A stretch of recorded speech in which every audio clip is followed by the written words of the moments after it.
নমস্কার, আমি তৃষ্ণা। আমার চ্যানেল রান্নাবাটিতে আপনাদের সবাইকে স্বাগত জানাই। আমার আজকের রেসিপি ক্ষীরের দুধ পুলি। ক্ষীরের দুধ পুলি বানানোর জন্য আমি এখানে নিয়েছি আতপ চালের গুঁড়ো নিয়েছি, আর আমি মেজারমেন্ট কাপ দিয়ে 1.5 কাপ মেপে নিয়েছি।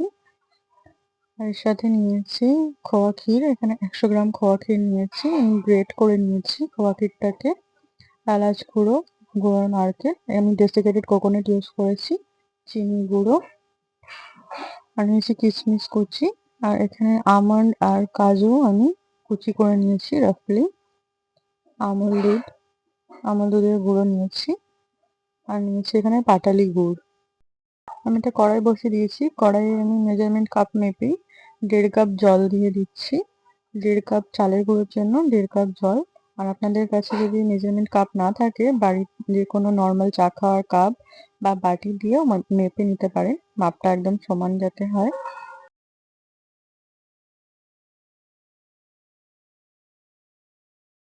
জলে আমি সামান্য পরিমাণে একটু নুন দিয়ে দিচ্ছি, আর এর সাথে দিয়ে দিচ্ছি 1 চা চামচ ঘি। জলটাকে একটু ভালোভাবে ফুটিয়ে নেব। জলটা ফুটে উঠেছে, এবার চালের গুঁড়োটাকে দিয়ে দিচ্ছি।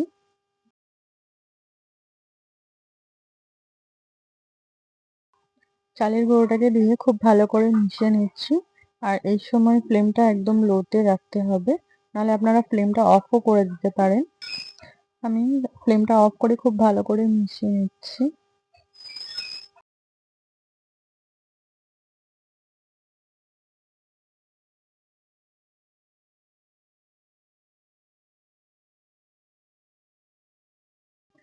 খুব ভালো করে মিশিয়ে নিয়েছি। এবার এটাকে ঢাকা দিয়ে 5-7 মিনিটের জন্য রেখে দেব।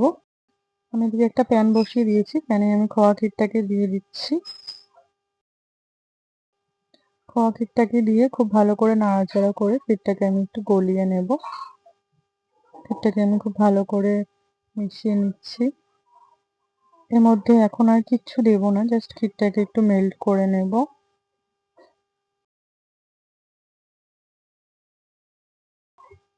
এটাকে নামিয়ে ঠান্ডা হতে দেব।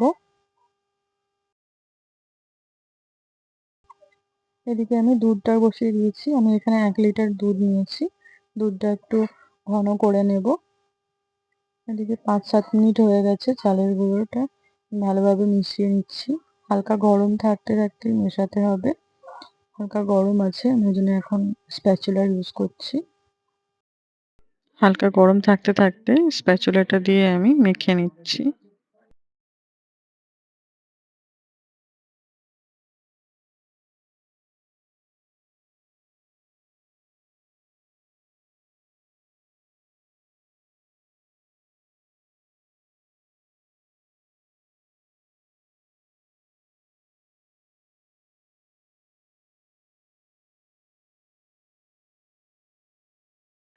আমি খুব ভালো করে কিছুক্ষণ মেখে নিয়েছি।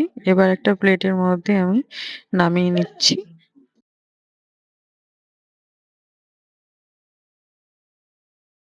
এবার হালকা গরম থাকতে থাকতেই খুব ভালো করে মসৃণ করে চালের গুঁড়োটাকে মেখে নিতে হবে। আর হাতে যদি খুব বেশি গরম লাগে, তাহলে এরকম বাটির মধ্যে একটু ঠান্ডা জলের মধ্যে হাতটা চুবিয়ে তারপরে খুব ভালো করে মেখে নিতে হবে। হালকা গরম থাকতে থাকতেই চালের গুঁড়োটাকে মেখে নিতে হবে। একদম ঠান্ডা হয়ে গেলে চালের গুঁড়োটা শক্ত হয়ে যাবে, তখন আর মাখা যাবে না।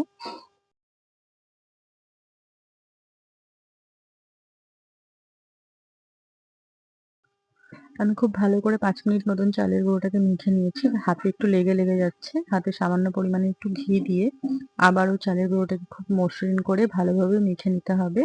বা আপনারা হাতে একটুখানি চালের গুঁড়ো নিয়ে গোল বলের মতন তৈরি করে দেখবেন। যদি বলটা ফেটে যায়, তাহলে কিন্তু চালের গুঁড়োটা মাখা হয়নি। আরো ভালো করে মেখে নিতে হবে। আমি পরে 1/2 চা চামচ একটু ঘি ব্যবহার করেছিলাম আরো, হাতে যাতে না লেগে যায়। আর খুব মসৃণ করে আমি চালের গুঁড়োটাকে মেখে নিয়েছি, দেখুন খুব ভালোভাবে। আপনারা হাতে যদি লেগে যায়, তাহলে সামান্য ঘি আরো ব্যবহার করতে পারেন। এবার এটাকে আমি এক সাইডে রেখে দেবো, একটা ভিজে কাপড় দিয়ে ঢেকে, সুতির কাপড় দিয়ে। এদিকে দুধটা ফুটতে বসিয়েছিলাম, দুধটা সামান্য ফুটে গেছে। এখান থেকে 2 হাতা দুধ আমি গুঁড়ো দুধ যেটাকে রেখেছিলাম, এখানে 3 চা চামচ গুঁড়ো দুধ নিয়েছি, ওর মধ্যে আমি মিশিয়ে দিচ্ছি। দিয়ে খুব ভালো করে দুধটাকে আমি গুলে নিয়ে আমি কড়াইয়ের দুধের মধ্যে মিশিয়ে দেবো। এতে দুধটা একটু ঘন হবে তাড়াতাড়ি। এবার গুলে নেওয়া গুঁড়ো দুধটাকে আমি কড়াইয়ের দুধের মধ্যে ঢেলে দিচ্ছি। দিয়ে মিশিয়ে দিয়েছি। এবার খুব ভালো করে মিশিয়ে দুধটাকে আমি ভালোভাবে ফুটিয়ে গাঢ় করে নেব মিডিয়াম টু লো ফ্লেমে। এদিকে খোয়া ক্ষীরটা একদম ঠান্ডা হয়ে গেছে।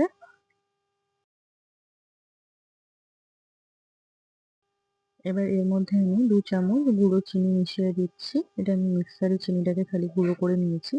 আর অবশ্যই খোয়া ক্ষীরটা ঠান্ডা হয়ে গেলে তারপরেই চিনিটা মেশাবেন, নাহলে চিনিতে জল ছেড়ে দেবে।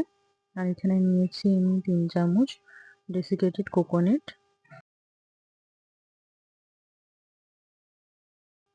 আর এখানে আমি কিছু কিশমিশ কুচি করে রেখেছিলাম, সেটাকেও মিশিয়ে দিচ্ছি। এর সাথে দিয়ে দিচ্ছি কাজু আর আমন্ড কুচিটাকে।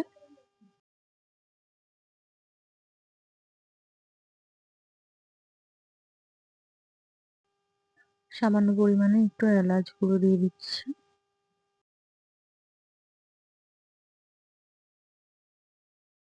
সবকিছু দিয়ে খুব ভালো করে একবার মিশিয়ে নেব। খোয়া ক্ষীরের সাথে সবকিছুকে একসাথে মিশিয়ে নিয়েছি খুব ভালো করে। এবার আমি আপনাদেরকে পুলি পিঠেগুলো তৈরি করে দেখাচ্ছি। লুচির জন্য যত ছোট আমরা লিচি কাটি তার থেকে সামান্য একটু বড় লিচি কেটে নেব। দিয়ে 2 হাতের মধ্যে গোল করে নেব। সামান্য একটু প্রেস করে আমি চ্যাপ্টা করে নিয়েছি। এবার একটা বাটির মতন তৈরি করে নেব। আর যদি আপনাদের হাতে লেগে যায় তাহলে সামান্য পরিমাণে একটু চালের গুঁড়ো আপনারা হাতে লাগিয়ে তারপরে বাটির মতন এরকম একটু গোল করে নিচ্ছি।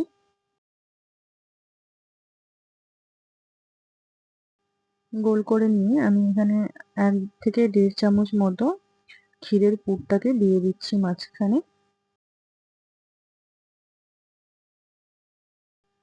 মাঝখানে পুরটাকে দিয়ে দুপাশ থেকে একটু প্রেস করে দিচ্ছি যাতে দু সাইডের মুখটা একসাথে জয়েন্ট হয়ে যায়। আমি এইভাবে পুরোটাকেই জয়েন করে দিচ্ছি। মুখটাকে বন্ধ করে দিচ্ছি যাতে পুরটা না বেরিয়ে যায়। হালকা একটু প্রেস করে দিচ্ছি। এবার আমি পুলির শেপগুলো দিয়ে দেব। সামান্য একটু আঙুল দিয়ে প্রেস করে তারপরে ফোল্ড করে নিচ্ছি। আবারও প্রেস করে ফোল্ড করে নিচ্ছি। আমি এইভাবেই পিঠেটাকে শেপ দিয়ে দেব। আমি যেভাবে ভিডিওতে দেখাচ্ছি আপনারা দেখে এরকমভাবে খুব সহজেই বাড়িতে তৈরি করে নিতে পারেন। সামান্য একটু প্রেস করে তারপরে ফোল্ড করে দেব। দেখুন পিঠে তৈরি হয়ে গেছে পুলি পিঠে। এবার একটা সুতির কাপড়ের মধ্যে ঢাকা দিয়ে রেখে দিচ্ছি। সুতির ভেজা কাপড়ের মধ্যে ঢাকা দিয়ে রেখে দিচ্ছি। আমি আরেকটা তৈরি করে আপনাদেরকে দেখিয়ে দিচ্ছি। আমি একইভাবে গোল করে নিয়ে তারপরে একটা বাটির মতন তৈরি করে দিচ্ছি। মাঝখানটা একটু মোটা রাখবেন আর দু সাইড থেকে বাটির মতন আকার দিয়ে দিচ্ছি। আর যদি হাতে লেগে যায় তাহলে শুকনো একটু চালের গুঁড়ো হাতে লাগিয়ে নিতে পারেন। এবার মাঝখানে 1 থেকে 1.5 চামচ মতন আমি ক্ষীরের পুরটাকে দিয়ে দিচ্ছি।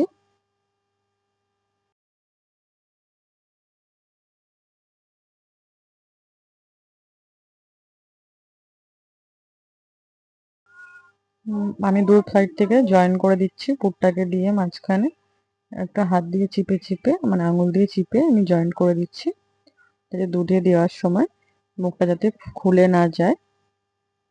আর হাতে লেগে গেলে সামান্য পরিমাণে একটু চালের গুঁড়ো দিয়ে দিচ্ছি হাতে।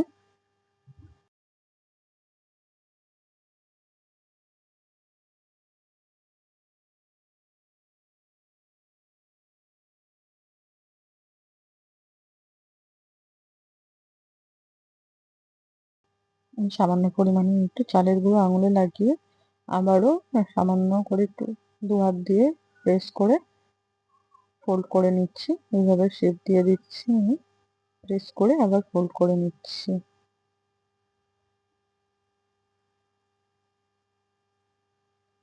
আপনারাও বাড়িতে খুব সহজভাবে পুলি পিঠে এরকম ভাবে তৈরি করে নিতে পারেন।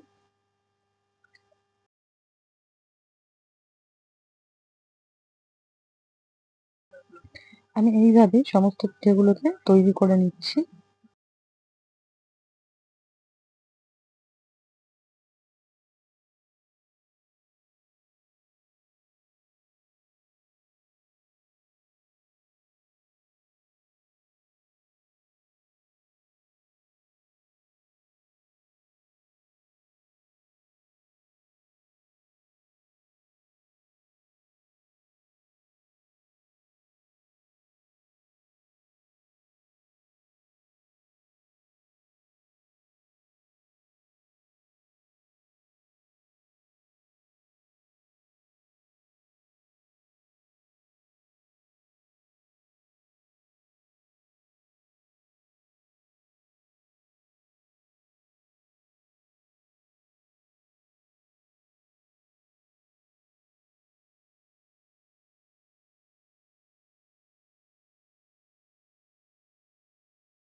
আমার সমস্ত পুলি পিঠে রেডি। আমি ভিজে কাপড় দিয়ে ঢেকে দিচ্ছি।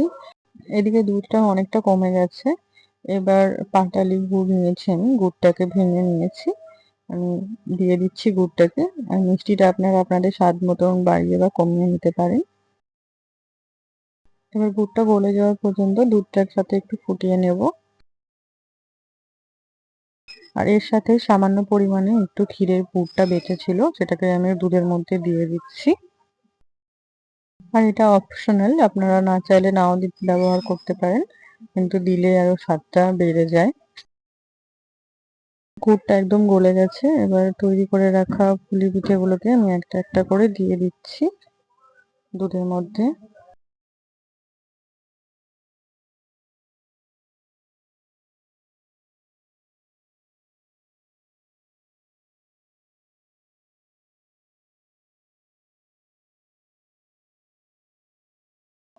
আমি খুবই হালকা হাতে মিশিয়ে নিচ্ছি একদম দুধের মধ্যে।